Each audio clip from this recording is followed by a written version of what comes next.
Eu espero que todos estejam bem e animados para mais essa conversa sobre temas ligados à nossa vida, sob a ótica da doutrina espírita. Hoje nós vamos falar de amor, mais especificamente de auto-amor. E eu gostaria de começar essa conversa, essa reflexão, mencionando uma passagem do Evangelho, está em Mateus,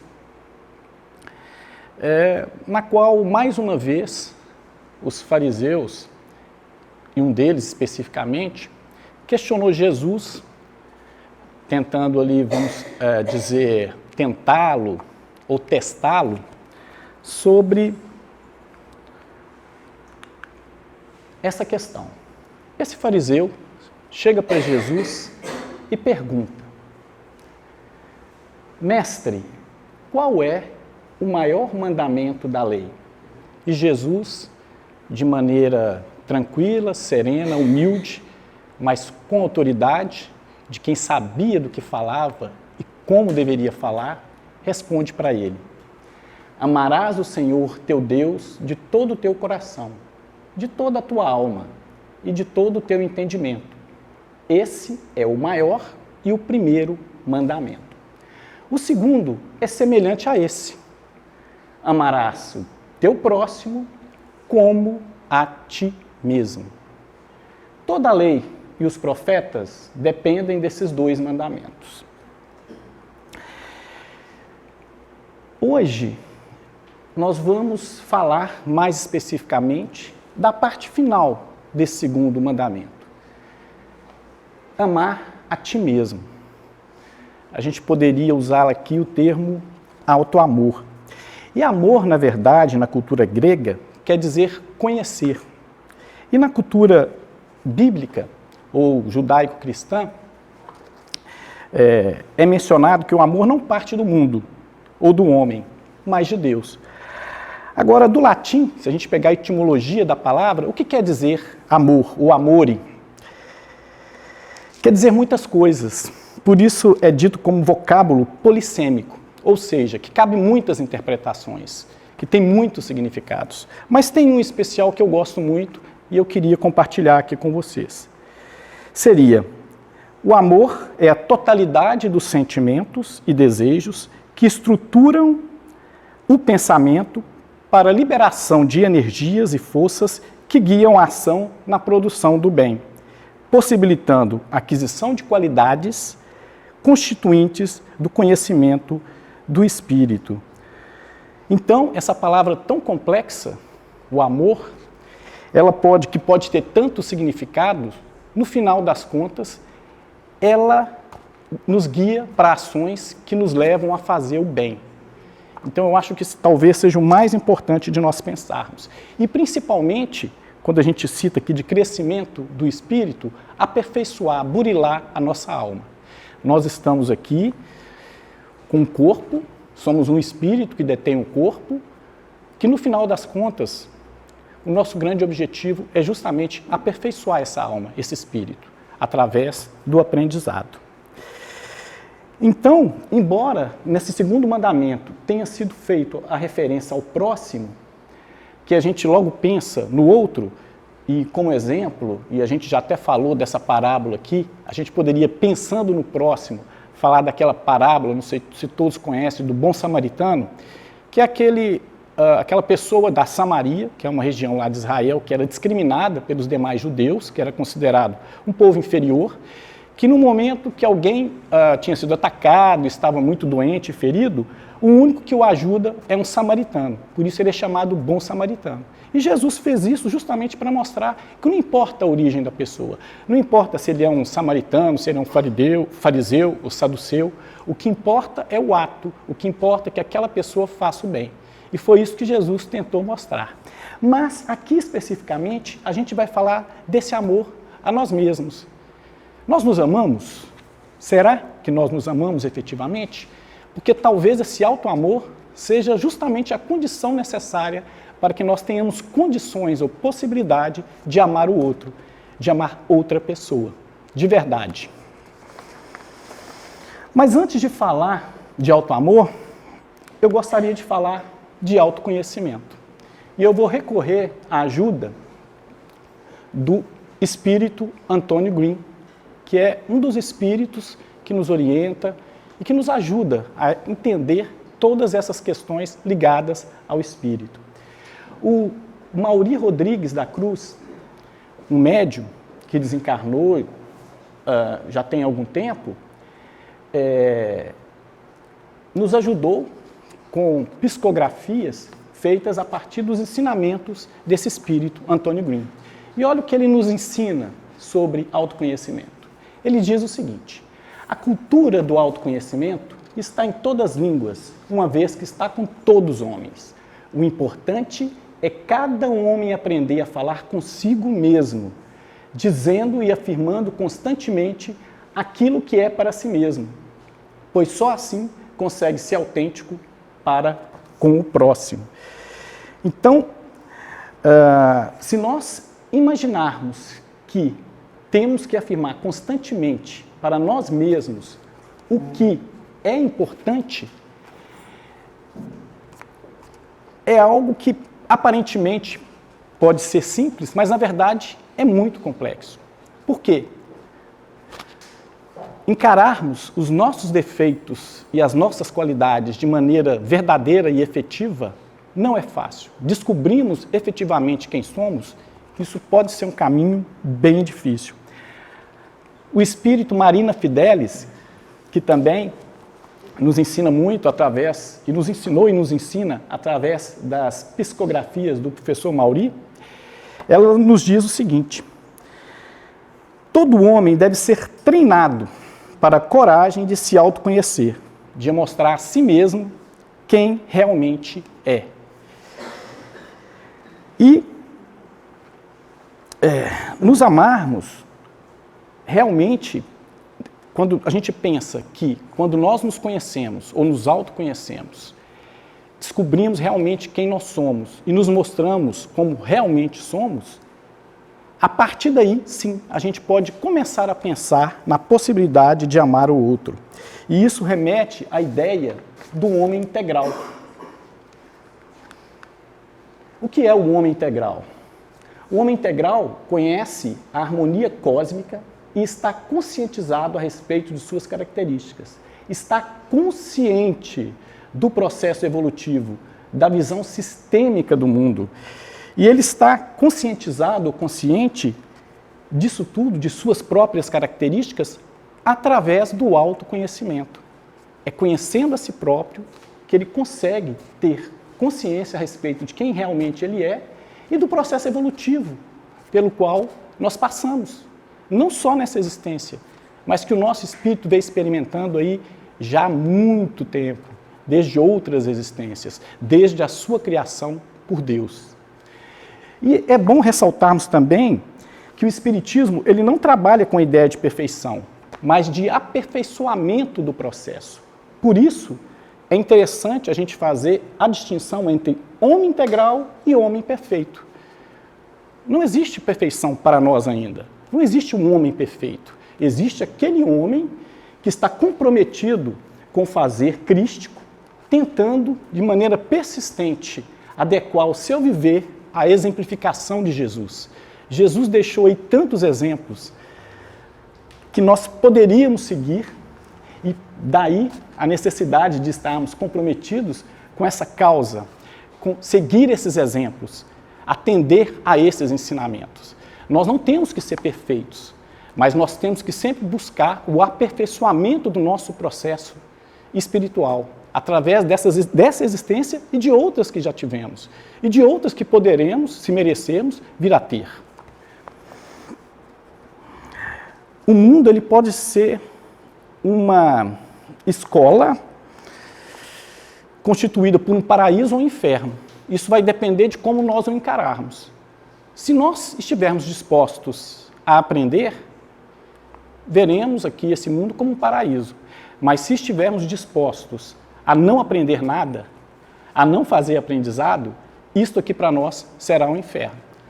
eu fico lembrando de algumas crianças que quando vão para a escola e detestam tudo aquilo, só gostam da hora da merenda e da educação física, e se tiverem oportunidade vão fugir da escola, a gente poderia dar essas crianças aí como exemplo daquelas pessoas que veem a escola como um lugar horrível, um inferno. Eles não estão interessados em aprender.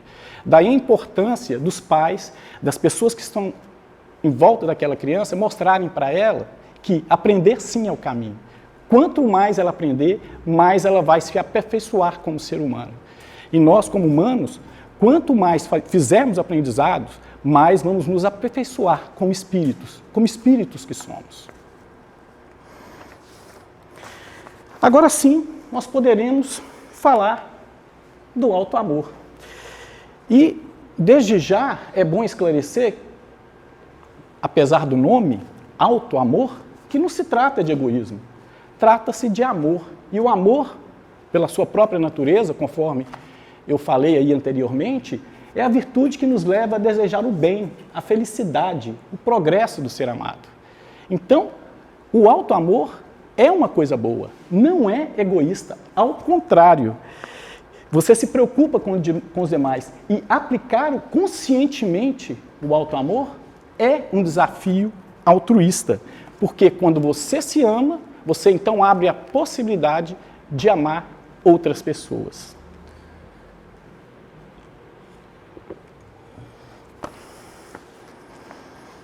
E naquele mandamento que nós discutimos, amar significa, quando é dito por Jesus aquele mandamento, amar o próximo como a ti mesmo, como?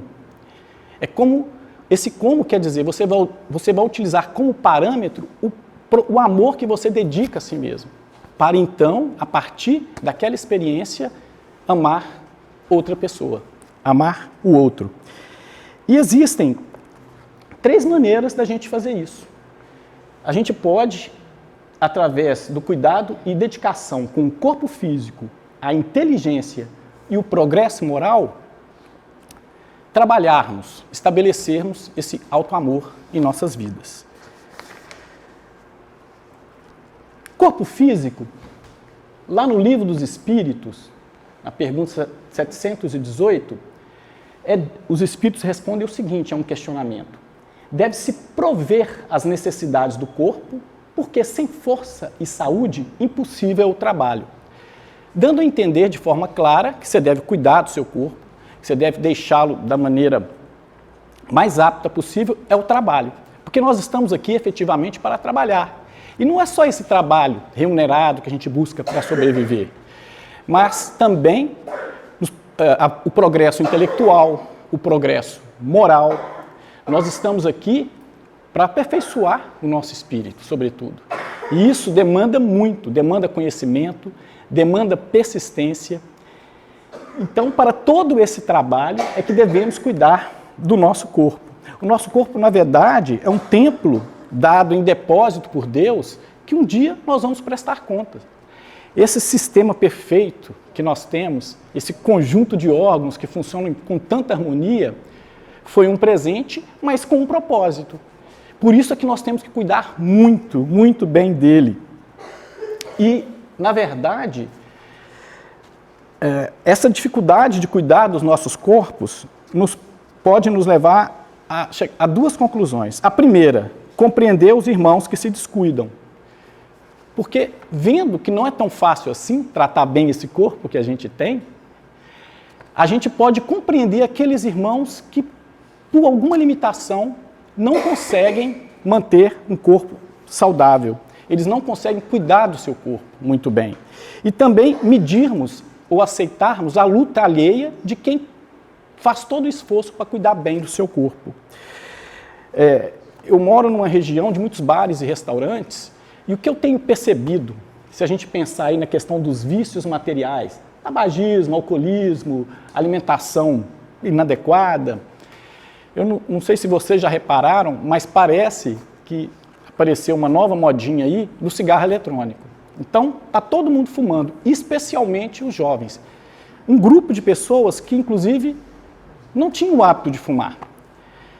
Muitas pessoas aí com 40, 50 anos já entraram numa fase, não fumam, porque já entraram numa fase que estava fora de moda fumar. Por quê? Chegou-se à conclusão que é ruim para a saúde, etc. Mas a gente está vendo aí, no dia a dia, que é um novo grupo, principalmente de jovens, que está fumando muito, e é esse cigarro eletrônico, que é uma modinha.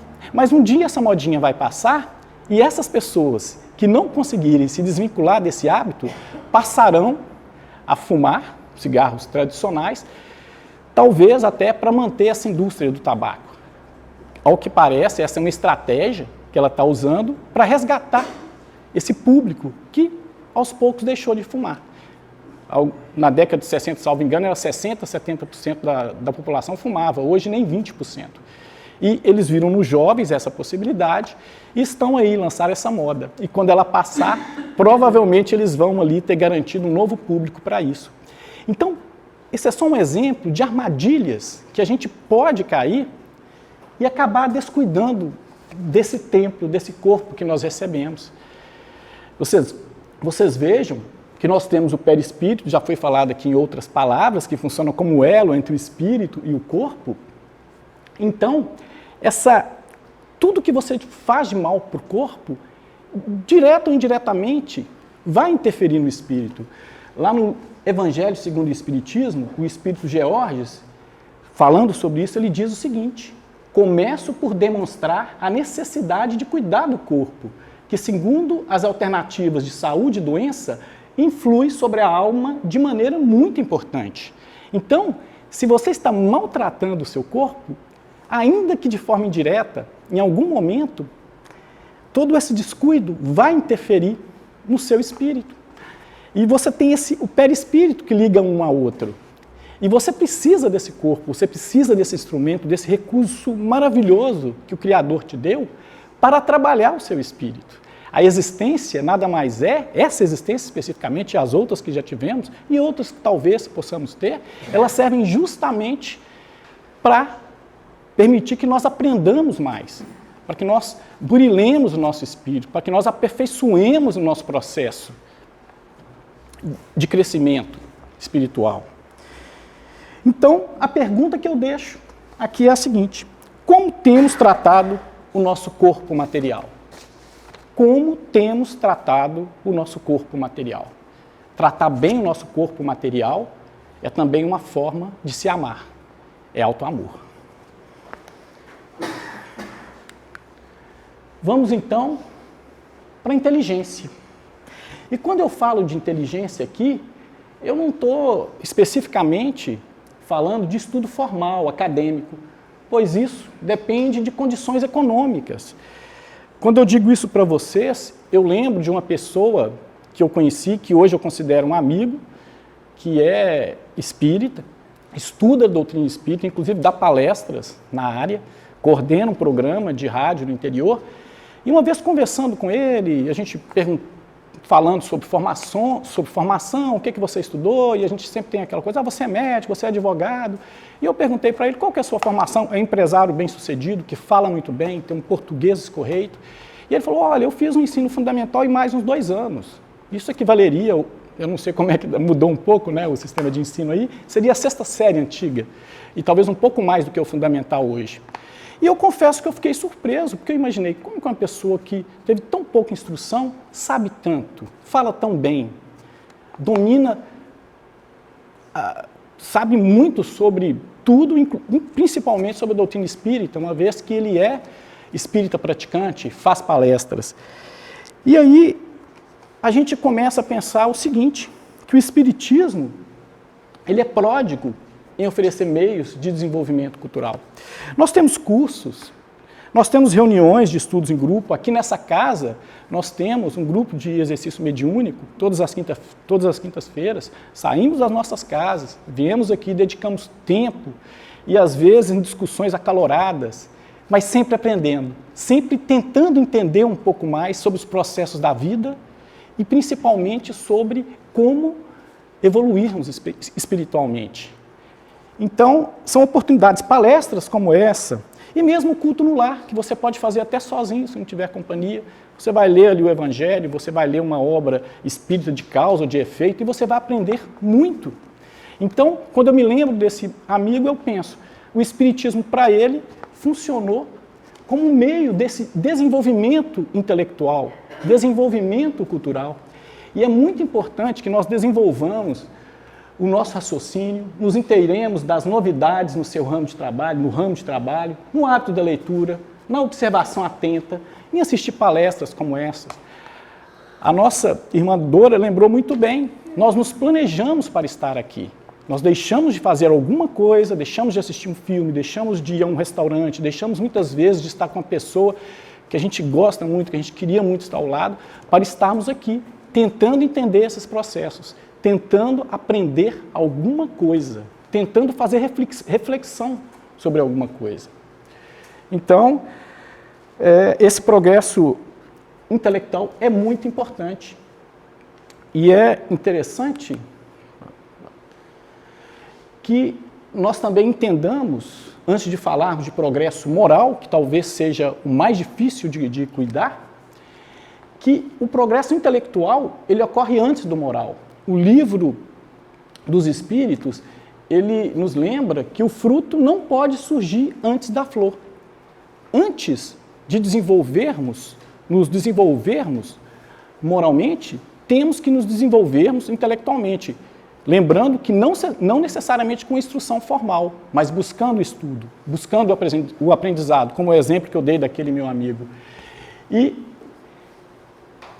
agora, o progresso moral realmente talvez seja o mais complexo, porque quando você se desenvolve moralmente, você começa a ver o próximo, a fazer com o próximo o que você gostaria que fosse feito com você. E somente quando prestamos atenção no nosso progresso moral, que é lento, é que compreenderemos as dificuldades dos nossos irmãos de jornada. A gente, tentando esse crescimento, tentando aperfeiçoar esse processo, a gente consegue compreender como é difícil, como não é fácil essa jornada que nós temos. Recentemente, a irmã Thaís fez uma palestra falando sobre o julgamento, que é uma trave à empatia. Muitas vezes nós nos antecipamos em julgar as pessoas, mas talvez porque um dos motivos seja esse, nós não observamos como a jornada é difícil. E a nossa própria jornada. Nós não fazemos análise nem da nossa própria jornada, e já nos antecipamos a julgar se o outro está fazendo da forma correta ou não. Então, evitar julgamento, observar os seus passos e aprender com isso. E talvez, assim, começar a entender o outro. O espírito Antônio Green nos ensina também que o centro espírita é um laboratório em busca da verdade. E essas verdades, essas novas verdades, elas se tornam evidentes quando novos instrumentos se tornam disponíveis. Quem disse isso foi uma vencedora do Prêmio Nobel de Medicina, salvo engano, o nome dela é Rosalind Yalow. E isso é bem interessante para a gente fazer a seguinte reflexão. O centro espírita, e a gente pode dar como exemplo essa casa, essa veneranda Casa do Saber, que nós estamos agora, ele tem como objetivo nos ajudar a revelar Deus como ser e o ser a si mesmo. Ele deve ou deveria provocar reflexões que levam as pessoas a mudarem o seu comportamento, a se transformarem. Então, a nossa ideia aqui não é impor uma verdade, de maneira alguma. A nossa ideia é fazer com que todos reflitam sobre a sua verdade. E qual é a nossa verdade? Qual seria a nossa verdade? O autoconhecimento pode nos ajudar. E quando nós nos amamos, aí sim, fica melhor ainda. Então, voltando àquele mandamento. Amarás ao teu próximo como a ti mesmo. Não é fácil se amar, porque a gente, em geral, vive desatento, física, intelectual e moralmente. Mas dá para a gente imaginar a razão pela qual Jesus, nesse mandamento, nessa última parte desse mandamento, enfatizou a importância do auto-amor. A gente só consegue dar aquilo que tem. Quanto mais nos amarmos, mais seremos capazes de amar o próximo. Então, com essa breve conversa, com essa breve reflexão, o que eu gostaria é que voltássemos para as nossas casas, não nos culpando porque estamos desatentos com o nosso corpo físico ou com o nosso progresso intelectual e o moral, mas com a alegria de sabermos que a gente pode mudar isso, que nós podemos nos transformar através do autoconhecimento e nos amando. E quem sabe assim, verdadeiramente, sermos capazes de amar o outro, de amar o próximo. Então eu agradeço a paciência, agradeço a atenção e agora a gente vai partir para o passe mediúnico. Eu espero que voltemos para casa pensando sobre tudo isso. Muito obrigado.